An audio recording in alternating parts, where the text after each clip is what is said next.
নমস্কার বন্ধুরা, daily cooking ইন্ডিয়াতে আপনাদের সবাইকে স্বাগত। আজ আমরা বানাবো ক্রিমি ক্যাশু পনির রেসিপি। একদম পেঁয়াজ রসুন ছাড়া সম্পূর্ণ নিরামিষ রেস্টুরেন্ট স্টাইলের একটি দারুণ সুস্বাদু পনিরের রেসিপি। চলুন শুরু করা যাক রেসিপিটা। প্রথমে আমরা প্রায় 10 থেকে 12টা কাজু এবং 1 টেবিল চামচ পোস্ত দানা 20 মিনিটের জন্য জলে ভিজিয়ে রাখবো। তারপরে একটি পাত্রেতে গরম জল নেব। অবশ্যই গরম জল লাগবে। এটা উষ্ণ গরম জল, খুব গরম জল দেওয়ার দরকার নেই, হালকা গরম জল। এর মধ্যে 1 টেবিল চামচ লবণ দেব। লবণটা মিশিয়ে নিয়ে পাত্রটি সরিয়ে রাখবো। তারপরে পনিরগুলো আমরা কেটে নেব। পনিরগুলো আপনারা যেরকম আপনাদের পছন্দ সেরকমভাবে কেটে নিতে পারেন। আপনারা এরকম লম্বা লম্বাও রাখতে পারেন বা আবার ছোট টুকরোও করতে পারেন। আমি এরকম ছোট ছোট টুকরো করে নিয়েছি। আপনাদের মন পছন্দ আপনারা করে নিতে পারেন। এইবার এই পনিরের টুকরোগুলো ওই জলে দিয়ে দেব। সব পনিরের টুকরোগুলো কেটে নিয়ে ওই জলের মধ্যে, নুন মেশানো জলের মধ্যে পনিরের টুকরোগুলো সব দিয়ে দেব। তারপরে কাজু পোস্তর ভেজানো যেইটা ছিল সেইটা একটা স্মুথ পেস্ট বানিয়ে নেব। অবশ্যই পেস্টটা খুব ক্রিমি হওয়া চাই, খুব সুন্দর স্মুথ হওয়া চাই, না হলে খেতে ভালো লাগবে না। একটি বাটিতে 3 টেবিল চামচ টক দই নিয়ে নেব। তারপরে গ্যাসটা জ্বালিয়ে নেব। জ্বালিয়ে নেওয়ার পরে কড়াই অবশ্যই বসিয়ে নেব। বসিয়ে নেওয়ার পরে 2 টেবিল চামচ সাদা তেল, তারপর 1 টেবিল চামচ বাটারটা লাগবে, কেন নিরামিষ এই পনিরের জন্য বাটারটা অবশ্যই প্রয়োজন। বাটারটা দিলে একটা সুন্দর গন্ধ আসবে। তারপরে 1 ইঞ্চি দারচিনি, 2টো এলাচ, 2টো লবঙ্গ দিয়ে দেব। সুন্দর গন্ধ বেরোলে ওর মধ্যে যে পেস্ট করা যে কাজু আর পোস্তটা দিয়ে দেব। দিয়ে দেওয়ার পরে একটু জল মিশিয়ে নেব। মেশানোর পরে তারপরে ওটা কষাতে থাকবো। যতক্ষণ না তেল ছেড়ে যাচ্ছে পুরোপুরি, ততক্ষণ আমরা আস্তে আস্তে ওটা কষাতে থাকবো। খুব বাড়ানোর প্রয়োজন নেই। আঁচটা কমের মধ্যেই রাখবেন। তো আস্তে আস্তে সুন্দরভাবে কষানো হবে। দেখতে পাচ্ছেন এরকম পুরোপুরি তেল ছেড়ে যাবে। দেখলেই বুঝতে পারবেন যে এটা হয়ে গেছে। ওর মধ্যে ফেটানো দইটা এর মধ্যে দিয়ে দেবো। দিয়ে দেওয়ার পরে এরকম আস্তে আস্তে হাত দিয়ে নাড়তে থাকবো। একদম এই সময় ফ্লেমটা লো রাখতে হবে, না হলে দইটা অবশ্যই ফেটে যাবে। এটা আপনারা মনে রাখবেন। আস্তে আস্তে এটা কষাতে থাকবো। যখন দেখবেন যে এটার মধ্যে তেল ছেড়ে গেছে ঠিক এইভাবে, তখন বুঝবেন যে এটা হয়ে গেছে কষানো। কত সুন্দর হয়েছে। তার ওর মধ্যে গরম জল একটু দিয়ে দেব। গরম জলটা অবশ্যই প্রয়োজন, তবে পনিরের স্বাদটা আরও বাড়িয়ে দেবে।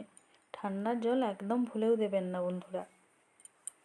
এর মধ্যে লবণ স্বাদ অনুযায়ী, চিনি স্বাদ অনুযায়ী, আপনাদের টেস্ট অনুযায়ী আপনারা দেবেন।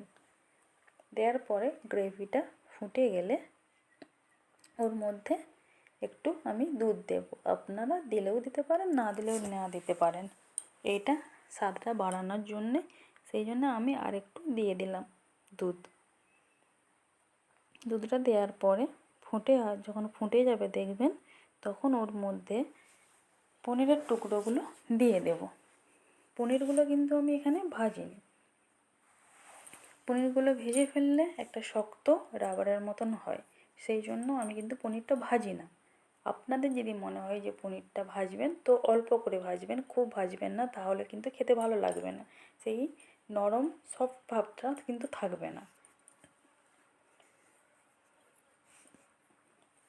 এরপরে একে একে সব পনিরের টুকরোগুলো গ্রেভির মধ্যে দিয়ে দেবো। ঠিক এরকমভাবে ফুটছে তখনই দেব। দেখছেন বন্ধুরা, একে একে দিয়ে দিলাম সব পনিরের টুকরোগুলো সব দিয়ে দেবো। কত সুন্দর লাগছে দেখতে, দেখুন।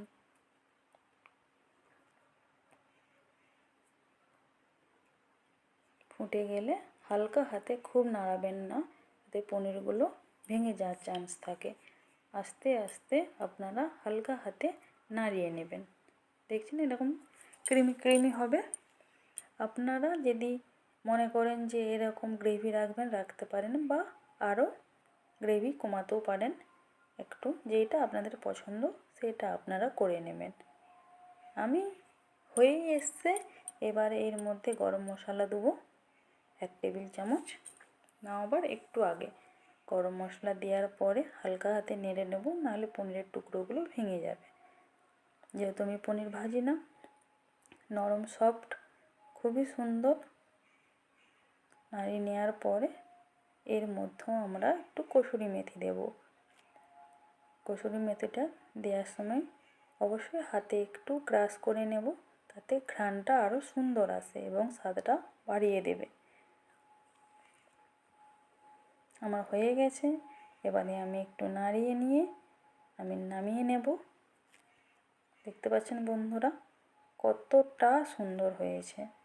আপনারা দেখলেই বুঝতে পারবেন। আপনারা বাড়িতে অবশ্যই ট্রাই করবেন, দেখবেন খুবই ভালো লাগবে। আদা, পেঁয়াজ, রসুন ছাড়া একটি পনিরের রেসিপি, নিরামিষ পনিরের রেসিপি হয়ে গেছে আমার। এটা আমি নামিয়ে নেব। আপনারা যারা বাইরে আছেন, যারা পড়াশোনার ক্ষেত্রেতে বাইরে আছেন বা অফিসে যাবেন, তাড়াহুড়া করছেন, তারা এই রেসিপিটা বানিয়ে নিতে পারবেন খুবই সহজে, খুবই অল্প সময়ের মধ্যে। খুবই টেস্টি একটা রেসিপি। এর সঙ্গে কিন্তু আপনারা নান, পরোটা, লুচি এগুলো কিন্তু আপনারা ট্রাই করতে পারবেন। খুবই সুন্দর লাগবে খেতে। আপনারা বাড়িতে অবশ্যই ট্রাই করবেন এবং আপনারা আমাকে জানাবেন যে কেমন হয়েছে। জানাতে ভুলবেন না কিন্তু বন্ধুরা। কমেন্টে অবশ্যই জানাবেন কেমন হয়েছে রেসিপিটা। আপনারা দেখতেই পাচ্ছেন এটা কত সুন্দর হয়েছে। ভালো লাগলে লাইক, কমেন্ট অ্যান্ড শেয়ার করতে ভুলবেন না।